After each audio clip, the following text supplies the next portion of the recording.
News and views ಈ ಕಾರ್ಯಕ್ರಮದ ಪ್ರಾಯೋಜಕರು ಐಡಿಯಲ್ ಕೆಫೆ ಮತ್ತು Karnataka Educational and Charitable Trust Heaven rose. ನಮಸ್ಕಾರ, ಇದು news and waves. Dakshina Kannada ಮತ್ತು ಉಡುಪಿ ಜಿಲ್ಲೆಯಲ್ಲಿ ಇತ್ತೀಚೆಗೆ ಭಾರಿ ದೊಡ್ಡ ಮಟ್ಟದಲ್ಲಿ ನಡೆದಂಥ ಹೋರಾಟ, ಅದು ಸೂರತ್ಕಲ್ನ NITK ಟೋಲ್ ಗೇಟನ್ನು ರದ್ದು ಮಾಡಬೇಕು ಅಥವಾ ಟೋಲ್ ಗೇಟನ್ನು ಅಲ್ಲಿಂದ ಸಂಪೂರ್ಣವಾಗಿ ತೆಗೆಯಬೇಕು ಅನ್ನುವ ಕಾರಣಕ್ಕಾಗಿ ಭಾರಿ ದೊಡ್ಡ ಮಟ್ಟದಲ್ಲಿ ಪಾದಯಾತ್ರೆ ನಡೆಯಿತು. ಟೋಲ್ ಗೇಟ್ ವಿರೋಧಿ ಆಂದೋಲನಾ ಸಮಿತಿಯ ವತಿಯಿಂದ ಎರಡೂ ಜಿಲ್ಲೆಯ ಸಾಮಾಜಿಕ ಕಾರ್ಯಕರ್ತರು ಜೊತೆಗೆ ಟ್ಯಾಕ್ಸಿ ಯೂನಿಯನ್ನವರು, ಮ್ಯಾಕ್ಸಿ ಕ್ಯಾಬ್ ಯೂನಿಯನ್ನವರು, ಬಸ್ ಯೂನಿಯನ್ನವರು, ಟ್ರಕ್ ಯೂನಿಯನ್ನವರು ಸೇರಿದಂತೆ ಈವನ್ ಬಸ್ ಚಾಲಕರು, ಬಸ್ ಮಾಲೀಕರ ಸಂಘದವರೆಲ್ಲರೂ ಸೇರಿ ಭಾರಿ ದೊಡ್ಡ ಹೋರಾಟ ಮಾಡಿದರು, ಪಾದಯಾತ್ರೆ ಮಾಡಿದರು. ನಿಮಗೆಲ್ಲ ಗೊತ್ತು, ಯಜಮಾಡಿ ಟೋಲ್ ಗೇಟ್ನಿಂದ ಸೂರತ್ಕಲ್ ಟೋಲ್ ಗೇಟ್ ತನಕ ಪಾದಯಾತ್ರೆ ನಡೆಯಿತು.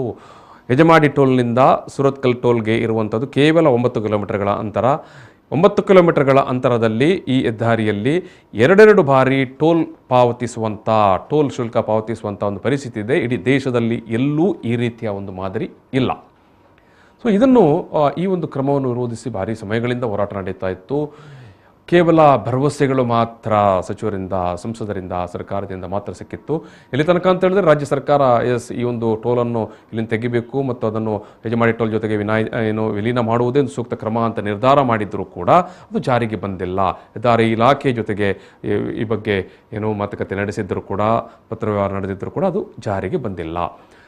ಈ ನಡುವೆ ಮೊನ್ನೆ ದಿವಸ ಹೋರಾಟ ನಡೆದಾಗ ಭಾರಿ ದೊಡ್ಡ ಮಟ್ಟದಲ್ಲಿ ಹೋರಾಟ ನಡೆಯಿತು, ಭಾರಿ ದೊಡ್ಡ ಮಟ್ಟದಲ್ಲಿ ಪಾದಯಾತ್ರೆ ನಡೆಯಿತು. ಪಾದಯಾತ್ರೆ ನಡೆಯುವಾಗ ನಮ್ಮ ಸಂಸದರು ನಳಿನ್ ಕುಮಾರ್ ಕಟೀಲ್ ಅವರು ಒಂದು ಭರವಸೆಯನ್ನು ಕೊಟ್ಟರು. ಒಂದು ಹೇಳಿಕೆಯನ್ನೇ, ಲಿಖಿತವಾದಂಥ ಹೇಳಿಕೆ ಅವರ ಕಚೇರಿಯಿಂದ ಬಂತು. ಈ NITK ಟೋಲ್ ಅಂದರೆ ಸೂರತ್ಕಲ್ ನಲ್ಲಿರುವಂಥ ಟೋಲ್ ಗೇಟನ್ನು ಅಲ್ಲಿಂದ ನಾವು ಸ್ಥಳಾಂತರ ಮಾಡಿ ಅದನ್ನು ನವಮಂಗಳೂರು ಬಂದರಿಗೆ ಸ್ಥಳಾಂತರ ಮಾಡ್ತೇವೆ, ನ್ಯೂ ಮ್ಯಾಂಗ್ಳೂರ್ ಪೋರ್ಟ್ಗೆ ಅದನ್ನು ನಾವು ಸ್ಥಳಾಂತರ ಮಾಡ್ತೇವೆ ಅಂತ ಅವರ ಕಚೇರಿಯಿಂದಲೇ ಅಧಿಕೃತವಾದಂಥ ಪತ್ರಿಕಾ ಹೇಳಿಕೆ ಹೊರಟಿತ್ತು. ಒಂದು ಕ್ಷಣದಲ್ಲಿ ಹೋರಾಟಗಾರರು ಕೂಡ ತಬ್ಬಿಬಾದರು. ಹೌದು, ಇಟ್ಸ್ ಒಳ್ಳೆಯದು, ಹೆದ್ದಾರಿಯಿಂದ ಒಂದು ಹೋಯ್ತಲ್ಲ ಅಂತ. ಆದರೆ ಸ್ವಲ್ಪದರಲ್ಲೇ ಅವರು ಮತ್ತೆ ಪ್ರಶ್ನೆಯನ್ನು ಕೂಡ ಇಟ್ಟಿದ್ದರು, ಅನುಮಾನವನ್ನು ಕೂಡ ಎತ್ತಿದ್ರು. ಇದು ಕೇವಲ ಪತ್ರಿಕಾ ಹೇಳಿಕೆ, ಇದೇನು ಗೆಜೆಟ್ ನೋಟಿಫಿಕೇಶನ್ ಅಲ್ಲ, ಸರ್ಕಾರದ ಆದೇಶ ಅಲ್ಲ, ಇದು ಜಾರಿ ಆಗುತ್ತಾ ಅಂತ ಅವರು ಮತ್ತೆ ಸಂಸದರ ಮುಂದೆ ಪ್ರಶ್ನೆ ಇಟ್ಟರು. ಸಂಸದರ ಈ ರೀತಿ ಹೇಳಿಕೆ ಕೊಡಬೇಡಿ, ನೀವು ದಿನ ನಿಗದಿಪಡಿಸಿ ಯಾವಾಗ ಸ್ಥಳಾಂತರ ಮಾಡ್ತೇವೆ ಅಂತ. ಈಗ ವಿಶೇಷ ಏನಂತ ಹೇಳಿದ್ರೆ, ಇದೇ ಸಂಸದರು ಹೇಳಿರುವಂಥ ಈ ಟೋಲ್ ಗೇಟ್ ಈ ಸೂರತ್ಕಲ್ NITK ಇಂದ ಇದು ಸ್ಥಳಾಂತರವಾಗಿ ಮಂಗಳೂರು ಬಂದರಿಗೆ ಬರುತ್ತೆ ಅಂತ ಹೇಳಿದ್ದಾರೆ, ನವಮಂಗಳೂರು ಬಂದರಿಗೆ ಬರುತ್ತೆ ಅಂತ ಹೇಳಿ ಈಗಾಗಲೇ 15 ದಿವಸ ದಾಟಿ ಹೋಯಿತು. ಈ ನವಮಂಗಳೂರು ಬಂದರ್ನವ್ರಿಗೆ ಏನು ಹೇಳ್ತಾರೆ ಅಂತ ಕೇಳಿದರೆ, ನವಮಂಗಳೂರು ಬಂದರು ಪ್ರಾಧಿಕಾರ, ಮೊದಲು ಮಂಡಳಿ ಇತ್ತು, ಈಗ ಪ್ರಾಧಿಕಾರದ ಅಧ್ಯಕ್ಷ ಡಾಕ್ಟರ್ AV ರಮಣ್ ಅವರದ್ದು ಕೇಳಿದಾಗ, ಅಯ್ಯೋ ನನಗಿದು ಗೊತ್ತೇ ಇಲ್ಲಲ್ಲ ಅಂತ ಹೇಳಿಬಿಟ್ರು. ನಮಗೇನು ಹೆದ್ದಾರಿ ಇಲಾಖೆಯಿಂದಲೂ ಮಾಹಿತಿ ಬಂದಿಲ್ಲ, ಆಚೆ ಕಡೆ ನಮ್ಮ ಬಂದರು ಇಲಾಖೆಯಿಂದಲೂ ಬಂದಿಲ್ಲ, ಕೇಂದ್ರ ಸರ್ಕಾರದಿಂದಲೂ ಯಾವುದೇ ನಮಗೆ ಪತ್ರ ಬಂದಿಲ್ಲ, ನಾನು ಈ ಬಗ್ಗೆ ಇದರ ಆಚೆ ಏನು ಹೇಳಲಿಕ್ಕೆ ಆಗೋದಿಲ್ಲ, ಐ ಆಮ್ ಸೋ ಸಾರಿ ಅಂತ ಹೇಳಿಬಿಟ್ರು. ನಾನು KV ರಮಣ್ ಅವರು ನವಮಂಗಳೂರು ಬಂದರು ಪ್ರಾಧಿಕಾರದ ಅಧ್ಯಕ್ಷರು ಹೇಳಿರುವಂಥ ಬೈಟ್ ಇದೆ, ಅದನ್ನು ನೋಡೋಣ ನಾವು. ಆನಂತರ ನಾನು ಮಾತುಕತೆಯನ್ನು ಮುಂದುವರಿಸ್ತೇನೆ. Getting shifted to port, I do not have any official communication. Just like you, I also read in the paper. As a government official, I can't comment on it unless I get a communication from either the Ministry of Road Transport or from the Ministry of Ports, Shipping and Waterways. The toll gate of Surathkal getting shifted to port, I do not have any official communication. Just like you, I also read in the paper. As a government official, I can't comment on it unless I get a communication from either the Ministry of Road Transport or from the Ministry of Ports, Shipping and Waterways. The toll gate of Surathkal getting shifted to port, I do not have any official communication. Just like you, I also read in the paper. As a government official, I can't comment on it unless I get a communication from either the Ministry of Road Transport or from the Ministry of Ports, Shipping Navamangaluru ಬಂದರು ಪ್ರಾಧಿಕಾರದ ಅಧ್ಯಕ್ಷರಾಗಿರುವಂಥ doctor K V Raman ಅವರು ಹೇಳಿರುವಂಥ ಸ್ಪಷ್ಟವಾದ ಮಾತು ನಾನು ಕೂಡ ಪತ್ರಿಕೆಯಲ್ಲಷ್ಟೇ ಓದಿ ನನಗೆ ಗೊತ್ತು. ನಮಗೇನು ಯಾವ ಇಲಾಖೆಯಿಂದಲೂ ಈ ಬಗ್ಗೆ ಪತ್ರಗಳು ಅಥವಾ ಮಾಹಿತಿಗಳು ಬಂದಿಲ್ಲ. ಅದು ದಾರಿ ಇಲಾಖೆ ಇರ್ಬೋದು ಅಥವಾ ನಮ್ಮ ಬಂದರು ಇಲಾಖೆಯಿಂದಲೇ ಆಗ್ಬೋದು, ಯಾವುದೇ ರೀತಿಯ ಪತ್ರಗಳು ನಮಗೆ ಬಂದಿಲ್ಲ. ಸೊ ಹಾಗಾಗಿ ಏನು ಹೋರಾಟಗಾರರು, ಟೋಲ್ ವಿರೋಧಿ ಹೋರಾಟಗಾರರು ಈ ಪತ್ರಿಕಾ ಹೇಳಿಕೆ, ಸಂಸದರ ಪತ್ರಿಕಾ ಹೇಳಿಕೆ ಬಂದ ದಿವಸನೇ ಒಂದು ಅನುಮಾನ ಎತ್ತಿದರಲ್ಲ, ಇದು ಕೇವಲ ಪ್ರಚಾರಕ್ಕೆ ಮಾತ್ರ ಕೊಟ್ಟಿರೋ ಹೇಳಿಕೆ. ಇದೇನು ಯಾವುದೇ ಇಲಾಖೆಗಳು ಅಥವಾ ಸರ್ಕಾರದ ಯಾವುದೇ ಸಂಬಂಧಪಟ್ಟ ಪ್ರಾಧಿಕಾರಗಳು ಹೊರಡಿಸಿರುವಂಥ ಏನು ಪತ್ರ ಅಲ್ಲ, ಇದು ಆದೇಶ ಪತ್ರ ಅಲ್ಲ. ಸೊ ಹಾಗಾಗಿ ಇದನ್ನು ನಾವು ನಂಬಿಕೊಂಡು, ಈ ಹೇಳಿಕೆಯನ್ನು ನಂಬಿಕೊಂಡು ನಾವು ಸುಮ್ಮನಿರಲಿಕ್ಕೆ ಆಗುವುದಿಲ್ಲ. ನಮ್ಮ ಹೋರಾಟ ಮುಂದುವರಿಯುತ್ತೆ ಅಂತ ಹೇಳಿ ಆವತ್ತು ಹೋರಾಟವನ್ನು ಮಾಡಿದರು. ಹೋರಾಟದ ನಂತರ ಕೂಡ ಹೋರಾಟಗಾರರು ಇದೇ ಮಾತನ್ನು ಹೇಳಿರುವಂಥದ್ದು. ಎಸ್, ಒಂದು ವೇಳೆ ನೀವು ಹೇಳಿರೋ ಪ್ರಕಾರ ಸ್ಥಳಾಂತರ ಮಾಡುವುದೇ ಆಗಿದ್ದರೆ ಎಸ್ ಮಾಡಿ, ಯಾವ ದಿನ ಯಾವ ಕ್ಷಣ ಅಂತ ನೀವೊಂದು ಡೇಟ್ ಫಿಕ್ಸ್ ಮಾಡಿ ಅಂತ.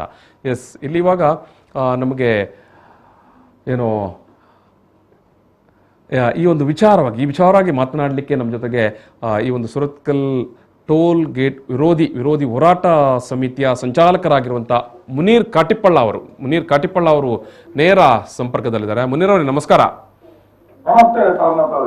ಎಸ್, ಈಗ ಮೊನ್ನೆ ದಿವಸ ನೀವು ನಡೆಸಿದಂಥ ಬೃಹತ್ ಪಾದಯಾತ್ರೆ ಯಜಮಾಡಿ ಟೋಲ್ನಿಂದ ಸುರತ್ಕಲ್ ಟೋಲ್ ಗೇಟ್ ತನಕ, ಅಂದರೆ ಸುರತ್ಕಲ್ ಟೋಲ್ ಗೇಟ್ ಅನ್ನು ರದ್ದು ಮಾಡಬೇಕು ಅಥವಾ ತೆರವುಗೊಳಿಸಬೇಕಂತ ಆಗ್ರಹ, ಮತ್ತು ಆ ಸಂದರ್ಭದಲ್ಲಿ ಬಂದಂಥ ಮಂಗಳೂರು ಸಂಸದರ ಹೇಳಿಕೆ, ಪತ್ರಿಕಾ ಹೇಳಿಕೆ, ಪ್ರೆಸ್ ರಿಲೀಸ್ ಏನು, ಈ ಒಂದು ಟೋಲ್ ಗೇಟನ್ನು ನಾವು ಬಂದರಿಗೆ ಸ್ಥಳಾಂತರ ಮಾಡ್ತೇವೆ ಅಂತ ಆ ದಿವಸನೇ ನೀವು ಹೇಳಿದ್ದೀರಿ. ಆ ದಿವಸನೇ ಈ ರೀತಿಯ ಪತ್ರಿಕಾ ಹೇಳಿಕೆಯನ್ನು ನಾವು ನಂಬಿಕೊಂಡು ಕೂರುವುದಿಲ್ಲ, ನಮಗೆ ಏನಿದ್ರು ಸರ್ಕಾರದ ಆದೇಶ ಬೇಕಂತ. ಈ ಹೋರಾಟ ನಡೆದು ಈಗ 15 ದಿವಸ ಆಯಿತು. ಮಂಗಳೂರು ಬಂದರು ಇದು ಪ್ರಾಧಿಕಾರದ ಅಧ್ಯಕ್ಷರೇ ಸ್ವತಃ ಹೇಳ್ತಾರೆ, ನಾನು ಕೂಡ ಪತ್ರಿಕೆಯಲ್ಲಿ ಸುದ್ದಿಯನ್ನು ಅಷ್ಟೇ ಓದಿದ್ದು, ನಮಗೆ ಯಾವ ಇಲಾಖೆಯಿಂದಲೂ ಯಾವುದೇ ಆದೇಶ, ಯಾವುದೇ ಪತ್ರಗಳು ಬಂದಿಲ್ಲ ಅಂತ. ಎಸ್, ಮುನೀರ್ ಕಾಟಿಪ್ಪಳ್ಳ ಅವರೇ ಏನು ಹೇಳ್ತೀರಿ? ಅಲ್ಲ, ನಮ್ಗೆ ಇದ್ರಲ್ಲಿ ವಿಶೇಷ ಅಭಿಪ್ರಾಯ ಇಲ್ಲ. ನಳಿನ್ ಕುಮಾರ್ ಕಟೀಲ್ ಅವರು ಪತ್ರಿಕಾ ಹೇಳಿಕೆಯನ್ನು ಕೊಟ್ಟಾಗಲೇ ನಾವು ಹೇಳಿದ್ವಿ, ಇದು ಜನರನ್ನ ದಿಕ್ಕು ತಪ್ಪಿಸುವ ಮತ್ತು ಹೋರಾಟದ ತೀವ್ರತೆಯನ್ನ ಕಮ್ಮಿ ಮಾಡುವಂತ ಒಂದು ಯತ್ನ. ಅಂದ್ರೆ ಅದು ಸರ್ಕಾರದ ಆದೇಶವಾಗಿರ್ಲಿಲ್ಲ, ಮತ್ತೆ ಅದು ಹೆದ್ದಾರಿ ಸಚಿವರಾದಂತಹ ನಿತಿನ್ ಗಡ್ಕರಿ ಅವರ ಕಚೇರಿಯ ಹೇಳಿಕೆ ಕೂಡ ಆಗಿರ್ಲಿಲ್ಲ. ಅಲ್ಲಿ ಹೋಗಿ ಸಂಸದರು ಸಚಿವರ ಜೊತೆ ಮಾತಾಡಿ ಸಂಸದರು ಕೊಟ್ಟಿರುವಂತ ಹೇಳಿಕೆ ಆಗಿತ್ತು. ಅದರಿಂದಾಗಿ ಅದಕ್ಕೆ ವಿಶ್ವಾಸಾರ್ಹತೆ ಇರಲಿಲ್ಲ. ವಿಶ್ವಾಸಾರ್ಹತೆ ಯಾಕಿರ್ಲಿಲ್ಲ ಅಂದ್ರೆ ನಳಿನ್ ಕುಮಾರ್ ಕಟೀಲ್ ಅವರು ಹಿಂದೆ ಕೂಡ ಹಲವಾರು ವಿಚಾರಗಳಲ್ಲಿ ಈ ರೀತಿ ಮಾತಾಡಿರೋದ್ರಿಂದ ಅವರ ಒಂದು ಪ್ರಶ್ನೋತ್ತರವನ್ನು ನಂಬುವ ಸ್ಥಿತಿಯಲ್ಲಿ ನಾವು ಇರ್ಲಿಲ್ಲ. ನಾವು ಅದನ್ನ ಒಟ್ಟು ಬಹಳ ಸ್ಪಷ್ಟವಾಗಿ ಹೇಳಿದ್ದೇವೆ. ಒಂದು, ಆಮೇಲೆ ನಾವು ಪಾದಯಾತ್ರೆಯನ್ನು ಅನಂತವರು ಕೂಡ ಬಹಳ ದೊಡ್ಡ ರೀತಿಯಲ್ಲಿ ಮಾಡಿದ್ವಿ. ಇವರ ಹೇಳಿಕೆಗೆ ಸೊಪ್ಪಾಗ್ತಿಲ್ಲ, ಜನ ಅವ್ರ ಜೊತೆ ಪಾದಯಾತ್ರೆಗೆ ಬಂದ್ರು. ಪಾದಯಾತ್ರೆ ದಿವಸ ಕೂಡ ಇನ್ನೊಂದು ಹೇಳಿಕೆ ಸಚಿವರ ಕಡೆಯಿಂದ ಬಂತು. 9 ದಿನಗಳಲ್ಲಿ 60 ಕಿಲೋಮೀಟರ್ ಒಳಗಡೆ ಇರುವಂತ ಎಲ್ಲಾ ಟೋಲ್ ಗೇಟ್ ಗಳನ್ನು ಕೂಡ ತೆರವುಗೊಳಿಸ್ತೀವಿ ಅನ್ನೋ ಮಾತನ್ನು ಹೇಳಿದ್ರು. ಆವಾಗಲೂ ಕೂಡ ನಾವು ಅನುಮಾನವನ್ನು ವ್ಯಕ್ತಪಡಿಸಿದ್ವಿ, ಇದು 90 ದಿನಗಳ ಒಳಗೆ ಕಾಲಮಿತಿ ಒಳಗಡೆ ಆಗ್ಲಿಕ್ಕೆ ಸಾಧ್ಯ ಇಲ್ಲ. ಆ ರೀತಿ ಆದ್ರೆ ನಮ್ಮ ದಕ್ಷಿಣ ಉಡುಪಿ ಜಿಲ್ಲೆಯಲ್ಲಿ ಎಷ್ಟು ಟೋಲ್ ಗೇಟ್ ಗಳು ರದ್ದಾಗಬೇಕಾಗ್ತದೆ ಎಲ್ಲವನ್ನೂ ಹೇಳಿದ್ವಿ. ಇವತ್ತು ಅದು ಕೂಡ ಅನುಮಾನದಲ್ಲಿದೆ. ಮತ್ತೆ ಇದು ನಾವು ಈ ವಿಚಾರಕ್ಕೆ ಬರೋದಾದ್ರೆ ಅವತ್ತೇ ನಾವು ಹೇಳಿದ್ವಿ, ಇದು ತಮಾಷೆಯ ಮಾತಲ್ಲ. ಅದನ್ನ ನವಮಂಗಳೂರು ಬಂದರು ಒಳಗಡೆ ಹಾಕೋದಾದ್ರೆ ಮೊದಲು ಹೆದ್ದಾರಿ ಪ್ರಾಧಿಕಾರದಿಂದ ಒಂದು ನೋಟ್, ಒಂದು ಪ್ರಸ್ತಾವನೆ ಸಾರಿಗೆ ಇಲಾಖೆಗೆ ಹೋಗ್ಬೇಕು. ಭೂಸಾರಿಗೆ ಇಲಾಖೆಯಿಂದ ಅದು ನೌಕಾಯಾನ ಸಚಿವಾಲಯಕ್ಕೆ ಆ ಪತ್ರ ಹೋಗ್ಬೇಕು. ನೌಕಾಯಾನ ಸಚಿವಾಲಯ ಬಂದರು ಬಂದಲಿಯಿಂದ ಒಂದು ಆ ಕುರಿತು ಒಂದು ಅಲ್ಲಿಂದ ಅಭಿಪ್ರಾಯವನ್ನು ತಗೊಳ್ಬೇಕು. ಅಭಿಪ್ರಾಯವನ್ನು ತಗೊಂಡ ಮೇಲೆ ಈ ತೀರ್ಮಾನಕ್ಕೆ ಸಂಬಂಧಪಟ್ಟು ಏನಾದ್ರೂ ಒಂದು ಆಗ್ಬಹುದು ಅನ್ನುವಂತದ್ದು ಒಂದು ಸಾಮಾನ್ಯವಾದಂತಹ ಒಂದು ಪ್ರಕ್ರಿಯೆ. ಇದನ್ನು ನಾವು ಅವತ್ತು ಕೂಡ ಹೇಳಿದ್ದೀವಿ. ಆದ್ರೆ ಆ ಕುರಿತು ಸಂತೋಷ ಇಷ್ಟವರೆಗೆ ಮಾತಾಡಲಿಲ್ಲ. ಇವತ್ತು ಪಾದಯಾತ್ರೆ ಮುಗಿದು 2 ವಾರ ದಾಟಿದೆ, ಇವತ್ತಿಗೆ 15 ದಿವಸ ದಾಟಿತ್ತು. ಇವತ್ತು ಒಂದೊಂದಾಗಿ ಸತ್ಯ ನಾವು ವ್ಯಕ್ತಪಡಿಸಿದ ಅನುಮಾನಗಳು ನಿಜ ಆಗ್ತಾ ಇದೆ, ಸಂಸದರು ಹೇಳಿರುವಂತ ಸುಳ್ಳುಗಳು ಬಹಿರಂಗ ಆಗ್ತಾ ಇದೆ. ಅದರಿಂದಾಗಿ ನಾವು ಅವತ್ತು ಹೇಳಿದ್ವಿ, ನಮಗೆ ನೀವು ಅದನ್ನ ಹಾರ್ಬರ್ ಒಳಗಡೆ ಬೇಕಾದ್ರೆ ಹಾಕಿ ಅಥವಾ ಅರಬ್ಬಿ ಸಮುದ್ರಕ್ಕೆ ಹಾಕಿ ಏನ್ ಬೇಕಾದ್ರೆ ಮಾಡಿ, ನಮ್ದೊಂದು ದಿನಾಂಕ ನಿಗದಿ ಮಾಡಿ. ಮರ್ಜರ್ ಮಾಡ್ತೀರಾ, ನಿಮ್ಗೆ ನೀವು ನಿಮ್ಮ ತೀರ್ಮಾನ ಏನಿದೆ ಅದನ್ನ ಮಾಡಿ. ಆದ್ರೆ ಈ ರೀತಿ ಹೇಳಿಕೆಯ ಬದಲಿಗೆ ಒಂದು ದಿನಾಂಕ ನಿಗದಿ ಮಾಡಿ. 15 ದಿವಸದ ಒಳಗಡೆ ತಗೊಳ್ತೀರೋ, 1 ತಿಂಗಳು ಅಥವಾ 2 ತಿಂಗಳು, ಎಷ್ಟು ದಿನ ಬೇಕು ನಿಮ್ಗೆ, ಅದನ್ನು ಬಹಳ ಸ್ಪಷ್ಟವಾಗಿ ಏನಿದೆ ಹೇಳಿದ್ವಿ. ಮತ್ತೆ ಯಾವುದೇ ಕಾರಣಕ್ಕೂ ಕೂಡ ಟೆಂಡರ್ ಪ್ರಕ್ರಿಯೆಯನ್ನ ಮತ್ತೆ ಮಾಡಬೇಡಿ. ಸುಂಕ ಸಂಗ್ರಹ ಏನಿದೆ, ಟೋಲ್ ಸಂಗ್ರಹಕ್ಕೆ ಸಂಬಂಧಪಟ್ಟ ಗುತ್ತಿಗೆಯನ್ನ ನವೀಕರಿಸಬೇಡಿ, ಟೆಂಡರ್ ಒಟ್ಟಾಗಿ ಮಾಡಬೇಡಿ ಅಂತ ಹೇಳಿದ್ವಿ. ಆದ್ರೆ ಇವತ್ತು ಅದು ಕೂಡ ಸುಳ್ಳಾಗಿದೆ. ಈಗ ಮತ್ತೆ 1 ವರ್ಷದ ಮಟ್ಟಿಗೆ ಟೆಂಡರ್ ಪ್ರಕ್ರಿಯೆ ನಡೀತಾ ಇದೆ. ಏಪ್ರಿಲ್ 18ಕ್ಕೆ ಈ ಟೆಂಡರ್ ಪ್ರಕ್ರಿಯೆ ಅಂತಿಮಗೊಳ್ಳುತ್ತದೆ ಅನ್ನುವಂತ ಮಾಹಿತಿ ಕೂಡ ಮಾಧ್ಯಮಗಳಲ್ಲಿ ವರದಿಯಾಗಿದೆ. ಅದರಿಂದಾಗಿ ಸಂಸದರ ಎಲ್ಲಾ ವಿಚಾರಗಳಲ್ಲಿ, ಅದರ ಮರಳು ವಿಚಾರ ಇರ್ಬೋದು, MRK ಉದ್ಯೋಗ ಪ್ರಶ್ನೆ ಇರ್ಬೋದು, ಎತ್ತಿನವರ ಪ್ರಶ್ನೆ ಇರ್ಬೋದು, ಎಲ್ಲದರಲ್ಲಿ ಮಾಡಿರುವಂತಹ ವಂಚನೆಯನ್ನ ಸುರಕ್ಷೆ ಟೋಲ್ ಗೇಟ್ ವಿಚಾರದಲ್ಲಿ ಕೂಡ ಮುಂದುವರಿಸ್ತಾ ಇದ್ದಾರೆ ಅನ್ನುವಂಥದ್ದು ಸ್ಪಷ್ಟ. ಅದರಿಂದಾಗಿ ನಮ್ಗೆ ಇವತ್ತು ಮತ್ತೆ ಹೋರಾಟವನ್ನ ತೀವ್ರಗೊಳಿಸುವಂತ ಒಂದು ಅನಿವಾರ್ಯತೆ ಎದುರಾಗಿದೆ. ಥ್ಯಾಂಕ್ ಯು ಮುನೀರ್ ಅವರೇ, ಥ್ಯಾಂಕ್ ಯು.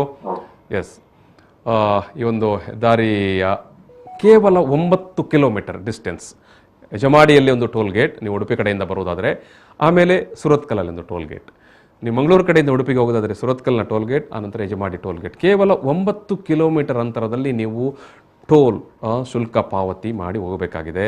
ಇದು ಇಡೀ ಭಾರತದಲ್ಲೂ ಎಲ್ಲೂ ಇಲ್ಲ, ಬುದ್ಧಿವಂತರ ಜಿಲ್ಲೆ ಉಡುಪಿ ಮತ್ತು ಮಂಗಳೂರಲ್ಲಿ ಮಾತ್ರ ಈ ರೀತಿಯ ವಿಶೇಷ. ಎಸ್, ಹೋರಾಟಗಾರರು, ಸಾಮಾಜಿಕ ಕಾರ್ಯಕರ್ತರು, ಬಸ್ಸಿನವರು, ಕಾರ್ನವರು, ಟ್ಯಾಕ್ಸಿಯವರು, ಗೂಡ್ಸ್ನವರು, ಟ್ರಕ್ನವರು ಎಲ್ಲ ಹೋರಾಟ ಮಾಡ್ತಾ ಇದ್ದಾರೆ.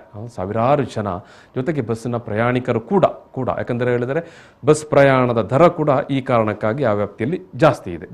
ಯಾಕಂತ ಹೇಳಿದ್ರೆ ಒಬ್ಬೊಬ್ಬ ಬಸ್ಸಿನವನಿಗೆ ಕೂಡ, ಆ ರೂಟಲ್ಲಿ ಹೋಗೋ ಸಾರಿಗೆ ಬಸ್ಸಿನವನಿಗೆ ತಿಂಗಳಿಗೆ ಒಬ್ಬ ಬಸ್ಸು ಮಾಲೀಕ ಟೋಲ್ಗಾಗಿ 7,500 ರೂಪಾಯಿಯನ್ನು ಪಾವತಿ ಮಾಡಬೇಕಾಗತ್ತೆ. ಸೊ ಇಡೀ ಜನರ ನೋವು, ಕಷ್ಟ ಇದೆ.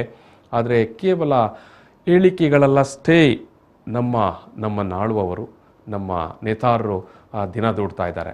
ನೀವು ಆಲೋಚನೆ ಮಾಡಿ, ಎಷ್ಟು ವರ್ಷದಿಂದ ಈ ಹೋರಾಟ ನಡೀತಾ ಉಂಟು.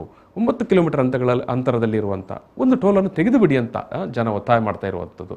ನೀವು ಆಲೋಚನೆ ಮಾಡಿ, ಇಂಥ ಒಂದು ಘಟನೆ ಎಲ್ಲಾದರೂ ಕರ್ನಾಟಕದ ಬೇರೆ ಭಾಗದಲ್ಲಿ ಆಗಿದ್ದರೆ ಇಷ್ಟು ದಿವಸ ಜನಪ್ರತಿನಿಧಿಗಳು ಕಾಯ್ತಾ ಇದ್ದಿದ್ದಾರೆ ಅಂತ. ಎಸ್, ಇದೀಗ ಮತ್ತೆ ಏನೋ ಸಂಸದರು ಹೇಳಿರುವಂಥ ಹೇಳಿಕೆ ಅದು ಭರವಸೆಯ ಮಾತು ಅಲ್ಲ ಅನ್ನುವಂಥದ್ದು ಸಾಬೀತಾಗ್ತಾ ಇದೆ.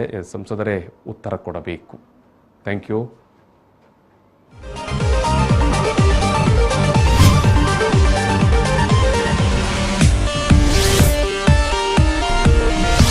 ನ್ಯೂಸ್ ಅಂಡ್ ವ್ಯೂಸ್ ಈ ಕಾರ್ಯಕ್ರಮದ ಪ್ರಾಯೋಜಕರು ಐಡಿಯಲ್ ಕೆಫೆ ಮತ್ತು Karnataka Educational and Charitable Trust, Heaven rose.